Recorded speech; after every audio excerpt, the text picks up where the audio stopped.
Welcome to Kevin Deal Photography, where I take you on my journey through photography. On today's episode, we're going to be doing a review of the Viltrox Weeylite WP35 LED video light.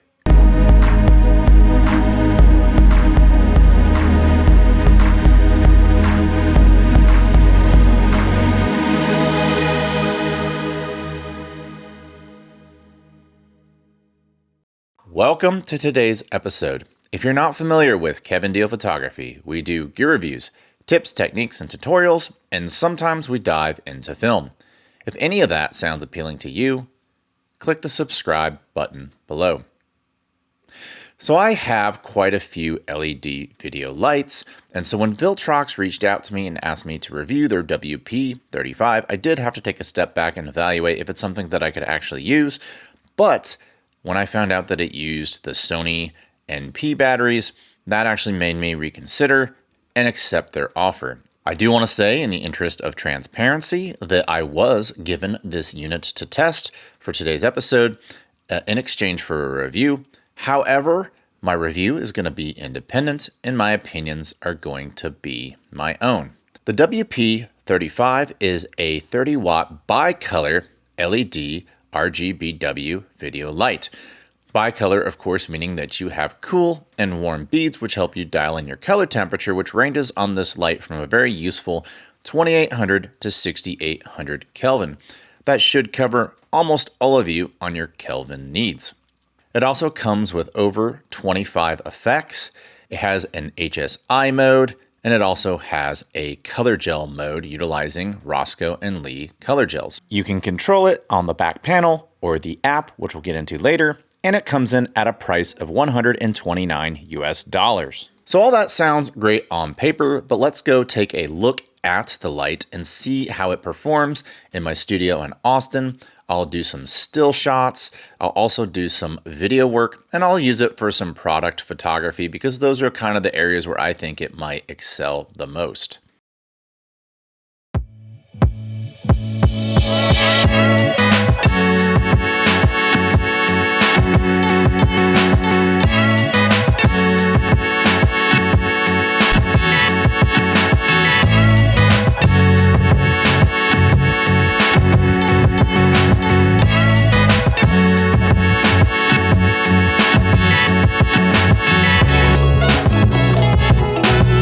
I did a studio session with Tatum Forbes, who you've seen on this channel in the past.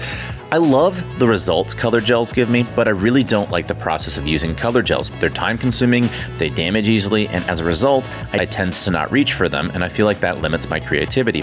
Having continuous lighting, LED continuous lighting, that can easily have the colors change with something as simple as the utilization of an app makes me more likely that I'm gonna be creative with colors in the studio.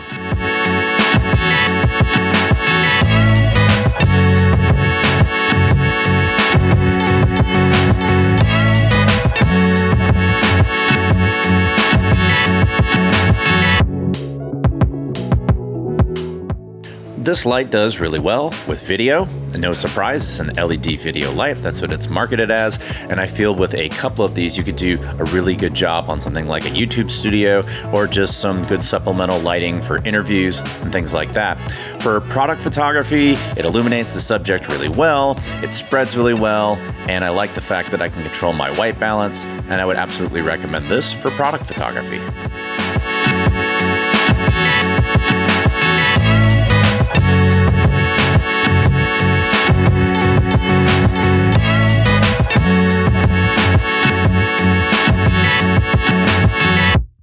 So as you can see there, I think that the WP35 did a pretty good job.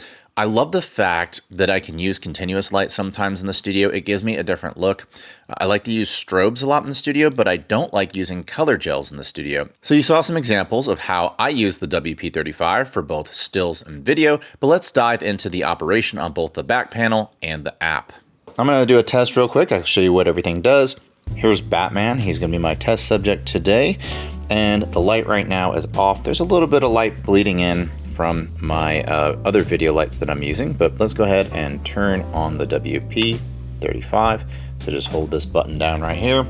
And now you have your welcome screen, which comes up. It does come up in the last state it was in. Let me go ahead and dimmer this back down. So we're going to start off in color temperature mode, which is CCT. It goes from 2800 Kelvin all the way up to 6800 Kelvin. It should be nice and cool. Let's turn that back down to 3200, which is what my camera's recording at. And 28 to 68 is a very usable range. That's really all you'd ever need in a studio, unless you're doing some crazy types of special effects. You also have a red-green tint, so if you go down here, you can make things more magenta, more green, whatever color you need them to be. That's usually really good on skin tones. Now we're going to go ahead and go to our hue, saturation, intensity mode. There's your hue, there's your saturation, and then of course our intensity. That's pretty straightforward, and it's 0 to 360 degrees, so it's pretty standard. Your Roy G Biv goes all the way up through 360 degrees. Long throw gives you plenty of precision. The app is a little faster, so just keep that in mind if you think that this turn of the knob takes a bit too long. And when you get to 360, it starts over. RGBW, that's pretty self-explanatory. You are determining how much red is in a shot, how much green is in the shot, how much blue is in the shot, how much yellow is in the shot, and how much white is in the shot. Pretty simple, pretty self-explanatory, and that's kind of nice that it has white because that lets you fine-tune your looks. Now on to the next gummy button. And we have our Lee and our Roscoe filters. We go to the Roscoe filters, scroll around through them. Go to the Lee filters, scroll around through them. Pretty self-explanatory. You also have your effects mode where you can do things like candlelight, bonfire, a color temperature cycle. So it'll cycle through the color temperature. You have something like your television. There's fireworks 1, fireworks 2, and fireworks 3. You have your police mode, which might be kind of cool if you're doing a Batman story. You have your ambulance mode.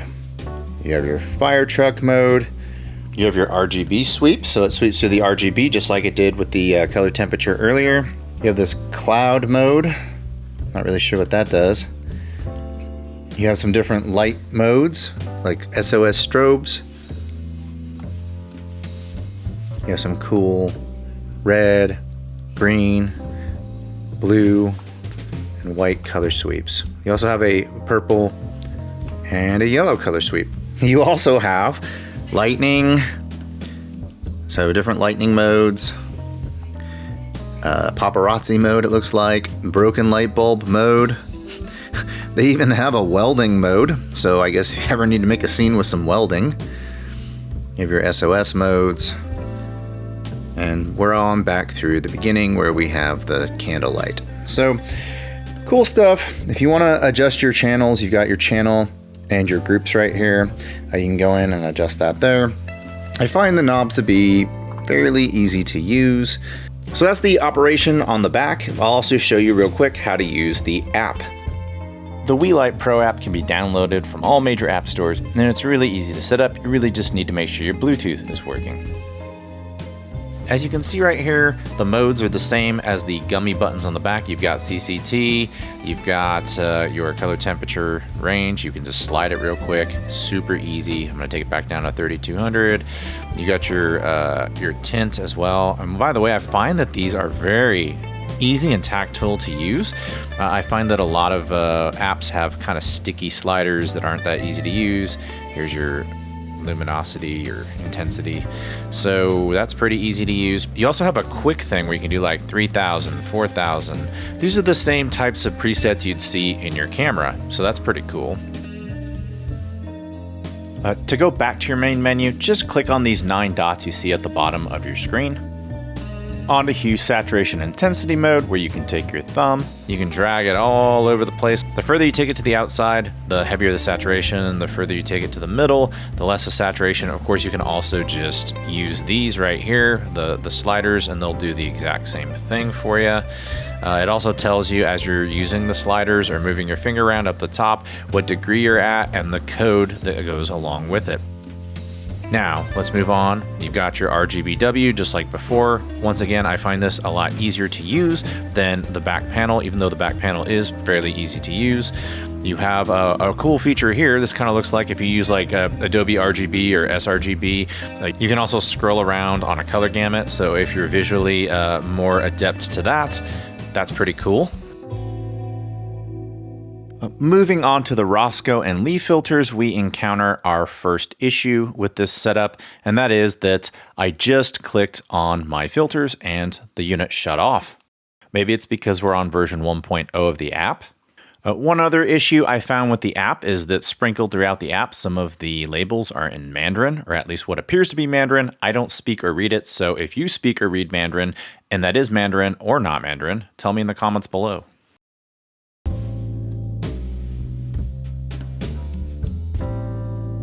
Okay, so take two. I rebooted the light. It didn't fail this time when I hit the Roscoe and Lee gels, but nothing is happening. So it must be an error with the app.